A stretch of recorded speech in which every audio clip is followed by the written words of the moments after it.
You've probably heard that you should prune your fruit trees during the winter, but there's actually a really good reason why you want to prune your fruit trees during the summer, and that is to keep them short.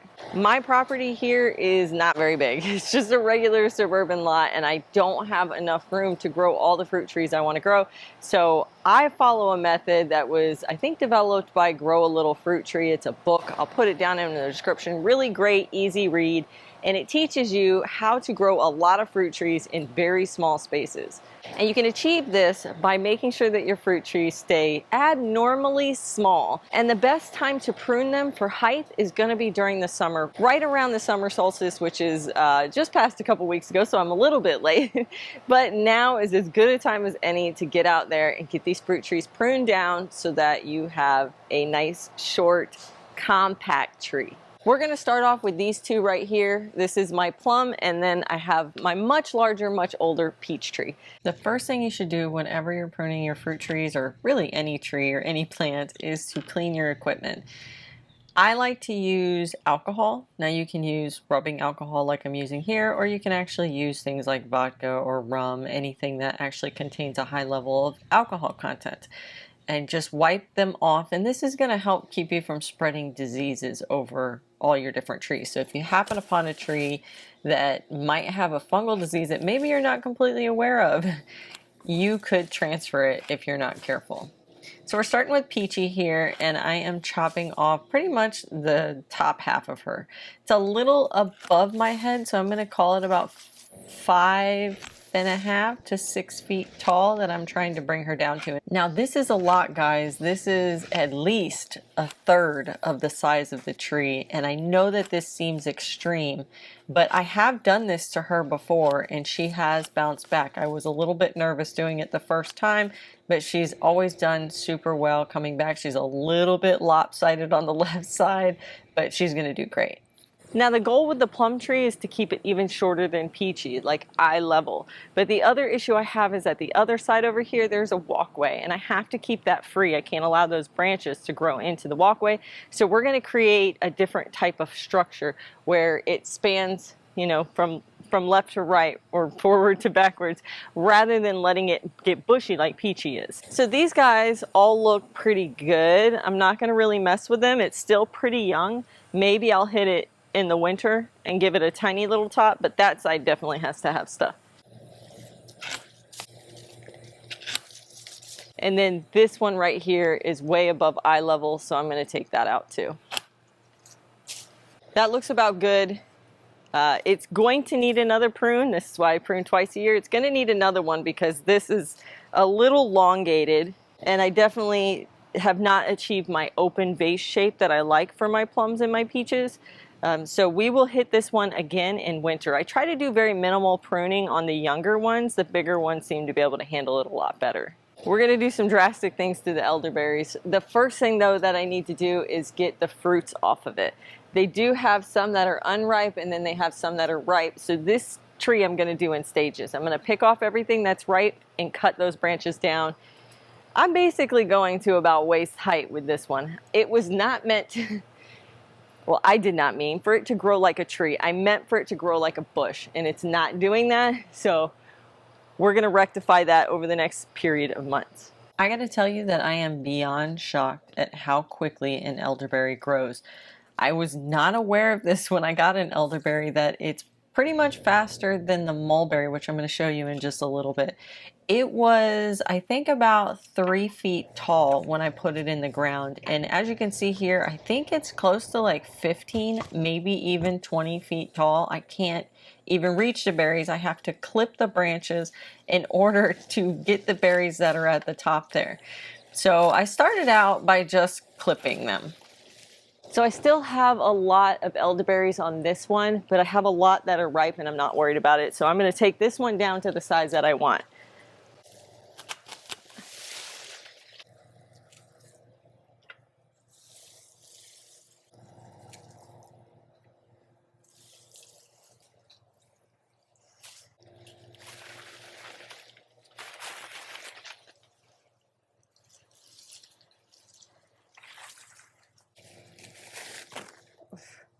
So the more that I think about this, the more I'm realizing there's a lot of ripe berries.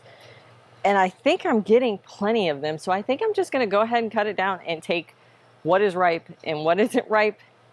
It's gonna become mulch. Yeah, let's do it. If I'm just being completely honest, I'm very concerned with the size of this elderberry. And so as I was cutting it down, I was thinking to myself, like, instead of just chopping as I go, let me just take the whole tree down and I will make do with the elderberries that I got. And in fact, I did very well. I ended up having a full dehydrator, all 5 trays filled with elderberries. So I'm happy I made the decision now, because this one is really getting away from me. It is shocking how quickly an elderberry grows. So I see myself taking this as an opportunity to prune it at least every 3 months. All right. That is what I'm happy with. I could have even gone shorter. I've never actually pruned my elderberry tree before. So hopefully this doesn't kill it. We shall see. Make sure that you hit that subscribe and notification bell so that you can follow up on all these fruit trees to see how they're doing if you're a little bit skeptical of this process. And I get it, because I was too. And the reason why I can hack them down now is because I've done it so many times and they are always just fine. Our next one here is another plum that I keep in a pot. I definitely want to keep this one a lot shorter. It's in a pot, it has a limited root structure. I'm mainly using it simply as a tree to graft to my other plum because I don't have room for 2 of them, which is what's required. So if I can graft this one to that one, I only need to keep 1 tree because the pollinator tree will be grafted into the main tree. That's my goal. I did not have success grafting this year. I did attempt it. I learned a lot through the process, but I was not successful. So we're going to keep trying, and hopefully this next winter we'll have a more successful grafting process. But I'm going to clip this one down pretty short. I did record all of the grafting that I did, but since it didn't work out, I didn't want to really share that. But I do promise that as we progress and as I make some successes with grafting, I'm going to share with you all my mistakes. As I was pruning the plum, I noticed that there is some discoloration. Now, I think that this has to do with a nutrition issue with it being in the pot, but just in case, this is one of these examples. Make sure that you are cleaning your tools, not just at the beginning, but also between your trees so that you're not spreading disease.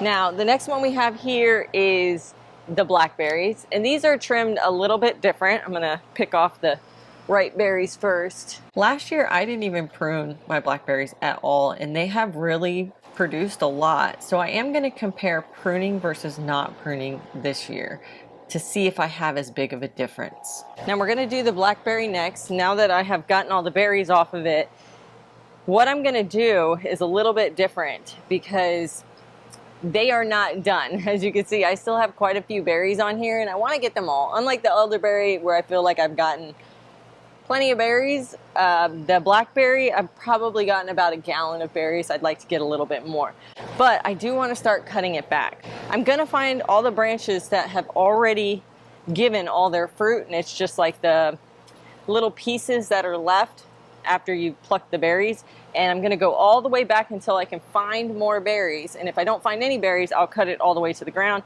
If I find berries, I'll cut it up to the point that it has berries. Now the way that blackberries work is they fruit on their 2nd year canes, and the 2nd year canes are this color right here. They have that like brownish red color, or like even a light brown. You can see that it's aged. But the newer canes are all completely green. They are brand new, fresh and clean, no flowers on them, and they're that nice soft wood. They are not the hardwood. The hardwood are the 2nd years. And the reason that's important is blackberries can get really crazy and out of control if you are not pruning back the old canes.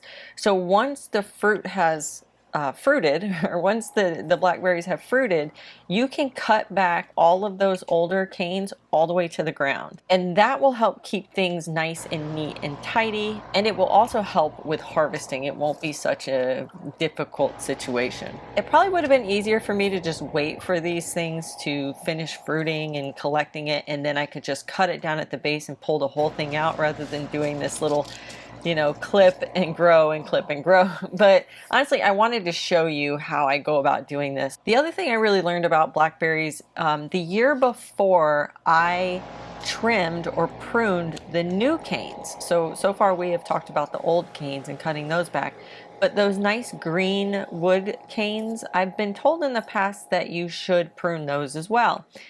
And I am not sold on that idea just yet. Some people say that it helps them create more branching, which will then create more flowers. And that could be the case, but the year before last when I did that, I didn't notice any improvement on them. This year I let them grow completely and I did notice a lot more berries. But I'm the experimental type person, so this year I actually am going to prune the green so that I can definitively say that it was 2 years that I attempted to prune the new canes and that they did or didn't help. So that's probably the best I can do right now. Once these berries, start to turn black and I've collected the whole cluster, I will cut it back once again. So it's going to be a two-prong approach. Next up is going to be the mulberries. I have two types of mulberries here. I have a Thai dwarf, which is the one in the front. It's a little bit shorter. And then I have this guy right here, which is a world's best. The world's best grows with a vengeance. I mean, it grows a lot. And I had trimmed this back after my major spring harvest, and it's already given a bunch of fruit. And I have so much fruit in the freezer, in canned jars. I've eaten it fresh. I can't even think of another way. So I'm just going to cut this back and not worry about the fruit that's already on there. I have a feeling that I'm going to have to treat this one like I'm going to treat the elderberry, which is I'm going to have to prune these guys probably about every 3 or 4 months. So this is going to be 3 or 4 times a year to keep them manageable. Now the cool thing about mulberries, you can literally prune these down to sticks and they're going to grow right back. They're going to be absolutely fine. This is shocking to me, but you can trim off the branches down to nothing and you can strip it of all of its leaves and it will grow back. Now the pomegranate and Lowquat down there, I'm not going to mess with. They're too young. I don't know how much they benefit from pruning super heavy. I know the pomegranate can be done, but it has to be done kind of like the blackberries and the elderberries. You want to bring it down because it's basically canes and not like a trunk. The Lowquat, I haven't researched enough. You really need to research every single tree you're thinking about pruning because some of them can handle a little bit of pruning, some of them can handle a lot of pruning, and some cannot handle any pruning whatsoever. One of the ones that probably isn't a good idea to prune is going to be this guy right here, which is a lychee. But I'm going to cut it all the way down. And the reason I'm cutting it all the way down is because this is not a tree that's designed for my area. I've had it for 3 or 4 years now. It flowered the first time last year and it didn't flower well. I don't expect that it's going to do well here. And honestly, when I put this tree in, I did not do all the research that I should have done. And this tree is huge, huge. And it's not one that's very easy to keep small. And I've got it set all of about 3 feet from my house. This was the wrong location, wrong tree. This is an example of all the things you should not do. I did. So I'm actually going to cut it down at the base and we're getting rid of the lychee. I know it's sad, but I don't expect it to do well. It really is breaking my heart to take down this lychee, but I know it's for the best. It's for the best for my garden. It's for the best for the lychee. Honestly, it's just never going to produce. It's not going to be happy here. And it can be a concern growing trees right up against your house. And so you really have to be careful when choosing the type of tree and its root structure as to whether it is something that could be grown so close to the house. This is why a lot of my fruit trees exist down the pathway instead of next to the house. I mainly stick to berries next to the house. Now don't worry about all of these branches. I'm actually going to stack them here. This is like our brush pile. I'm going to let them sit for a week or two and then I'm going to get out my Sun Joe chipper. It's a home chipper and I'm going to chip this all up and all of this is going to become mulch for the garden. I hope you guys had fun hanging out with me in the garden today. I had fun hanging out with you. Get out there, prune those fruit trees now, keep them short so that you can grow even more. Happy gardening, guys.